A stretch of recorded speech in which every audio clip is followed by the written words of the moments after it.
दोस्तों, गुरुत्वाकर्षण बल के बारे में हम सभी जानते ही हैं। यह एक ऐसी अदृश्य ताकत है जो हम सबको पृथ्वी से बांधे रखती है। अगर गुरुत्वाकर्षण बल ना होता तो हमारे पैर कभी जमीन पर नहीं टिक पाते, बल्कि हम हवा में ही तैरते रहते, ठीक वैसे ही जैसे अंतरिक्ष यात्री तैरते हैं। वास्तव में बगैर गुरुत्वाकर्षण बल यानी ग्रेविटी के ना हमारे शरीर का निर्माण होता और ना ही पृथ्वी का। सबसे पहले न्यूटन ने हमें ग्रेविटी के बारे में बताया। न्यूटन ने बताया कि जिस वस्तु का द्रव्यमान जितना अधिक होगा उसका गुरुत्वाकर्षण बल भी उतना ही अधिक होगा।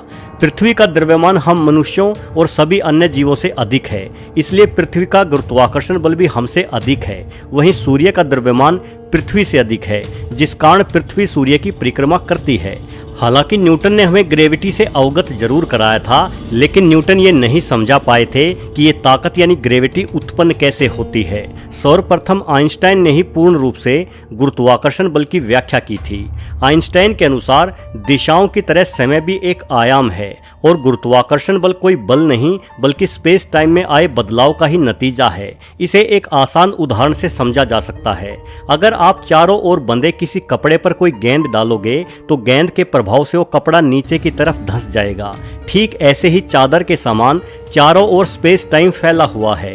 कोई भी पिंड या ग्रह गेंद की तरह ही स्पेस टाइम में मरोड़ पैदा कर देता है। इस मरोड़ को ही हम गुरुत्वाकर्षण बल के नाम से जानते हैं। सिर्फ ग्रह ही नहीं बल्कि हर एक पदार्थ स्पेस टाइम पर असर डालता है। इसी वजह से हर वस्तु दूसरी वस्तु को अपनी ओर खींचती है। दोस्तों, गुरुत्वाकर्षण बल के कारण ही पृथ्वी पर हवा है और जीवन चल रहा है। अगर पृथ्वी से ग्रेविटी खत्म हो जाए तो हमारा वायुमंडल ही अंतरिक्ष में विलुप्त हो जाएगा। शायद इंसान कृत्रिम ऑक्सीजन की सहायता से जीने की कोशिश कर सकता है, लेकिन बिना ग्रेविटी के हमारी हड्डियों का घनत्व तो कम होने लगेगा, क्योंकि तब हमारी हड्डियों पर कोई बाहरी दबाव नहीं होगा, जिस वजह से हमारा शरीर हड्डियों को मजबूत बनाए रखने के कार्य को छोड़ देगा। यही घटना हमारी मांसपेशियों के साथ भी घटेगी। हमारी मांसपेशियां तेजी से कमजोर होने लगेगी।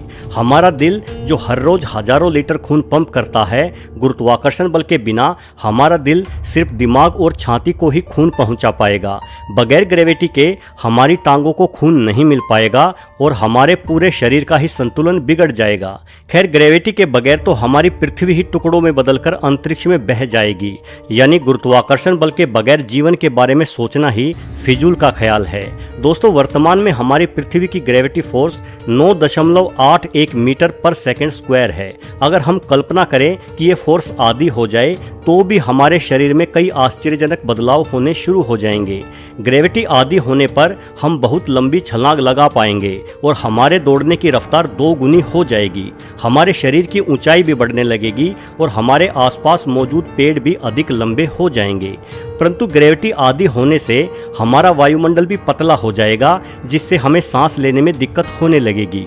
हम तेज दौड़ेंगे लेकिन बेहद ही जल्दी थक भी जाएंगे। हमें प्रतिदिन 3 से 4 घंटे एक्सरसाइज करनी होगी, वरना हमारी हड्डियां और मांसपेशियां तेजी से कमजोर होने लगेगी।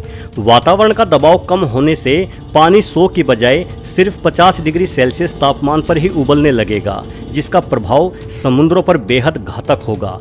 समुद्रों से जलवाष्प और भी ज्यादा तेजी से उठने लगेगी। नतीजन बेहद ही अधिक बारिश होगी और बहुत भयंकर तूफान भी आएंगे।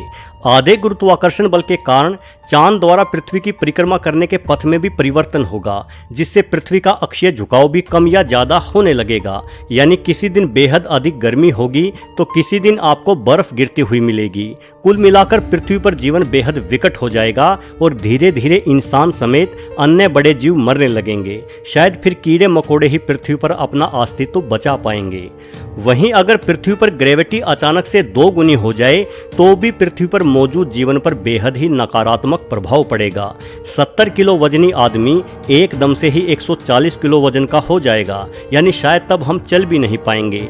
हालांकि पीढ़ी दर पीढ़ी इंसानों की ऊंचाई कम होने लगेगी और हड्डियां एवं मांसपेशियां मजबूत होने लगेगी। हो सकता है कि कुछ हजार सालों बाद इंसान बढ़ी हुई ग्रेविटी के साथ ही जीना सीख ले, लेकिन अधिक गुरुत्वाकर्षण बल के कारण सभी लंबे पेड़ सूख जाएंगे, क्योंकि उनकी जड़ें जमीन से पानी लेकर ऊपर पत्तियों तक नहीं पहुंचा पाएगी। इस कारण आने वाले समय में पेड़ों की ऊंचाइयां भी कम हो जाएंगी और पेड़ों का तना अधिक मोटा हो जाएगा। ग्रेविटी अधिक होने के कारण मोर जैसे बड़े पक्षी आसमान में नहीं उड़ पाएंगे, जिस कारण से उन्हें कुत्ते और बिल्लियों जैसे शिकारी जीव आसानी से समाप्त कर देंगे। अधिक ग्रेविटी के कारण पृथ्वी की घूमने की रफ्तार भी धीमी हो सकती है, जिससे रात और दिन ज़्यादा लंबे हो जाएंगे। ये बहुत ही विकट परिस्थिति होगी, क्योंकि ऐसा होने से रात अधिक ठंडी और दिन बेहद ही गर्म होने लगेंगे। पृथ्वी के कोर की गर्मी बढ़ने लगेगी, जिस कारण भयानक ज्वालामुखी फूटेंगे। ज्वालामुखी से निकली राख सूरज की धूप को रोक लेगी। नतीजन पृथ्वी पर शीत युग शुरू हो जाएगा और हम इंसानों द्वारा की गई सारी तरक्की धरी की धरी रह जाएगी। पृथ्वी का वातावरण बेहद सघन और भारी हो जाएगा और पानी के उबलने का तापमान 2 गुना यानी 200 डिग्री सेल्सियस तक होगा। यानी समुद्रों का पानी भाप में नहीं बदल पाएगा, जिस वजह से पृथ्वी पर बारिश भी नहीं हो पाएगी और बिना वर्षा के तो जीवन मुमकिन हो ही नहीं सकता। सारे पेड़ पौधे सूखने लगेंगे। पृथ्वी की बढ़ी हुई ग्रेविटी का प्रभाव चांद पर भी होगा। चांद पृथ्वी के और भी ज्यादा करीब आने लगेगा, जिससे चांद पर बेहद अधिक दबाव बढ़ेगा और चांद एक विस्फोट के साथ बारीक टुकड़ों में बिखर जाएगा। यानी फिर शनि ग्रह की ही तरह हमारी पृथ्वी पर भी चांद के टुकड़ों का रिंग बन जाएगा, जो निश्चित तौर पर पृथ्वी की खूबसूरती तो बढ़ाएगा, लेकिन चांद के टुकड़े समय समय पर पृथ्वी से टकराते भी रहेंगे और जीवन नष्ट भी करते रहेंगे। दोस्तों, देखा जाए तो हमारी पृथ्वी की सूर्य से दूरी और गुरुत्वाकर्षण बल सब कुछ बिल्कुल आदर्श है। ये आदर्श परिस्थितियां ही इस नीले ग्रह में जान डालती हैं। हमारा विकास और जन्म हमारी वर्तमान ग्रेविटी फोर्स के साथ ही हुआ है और इसमें कोई भी बदलाव हमारे द्वारा सहन नहीं हो सकेगा। पृथ्वी पर जन्मे जीवन के पीछे कई सारे बड़े और विशिष्ट कारण हैं। शायद यही वजह है कि आज तक हम पृथ्वी जैसा ग्रह अपने ब्रह्मांड में नहीं खोज पाए हैं। वीडियो को आखिरी तक देखने के लिए आपका बहुत बहुत धन्यवाद।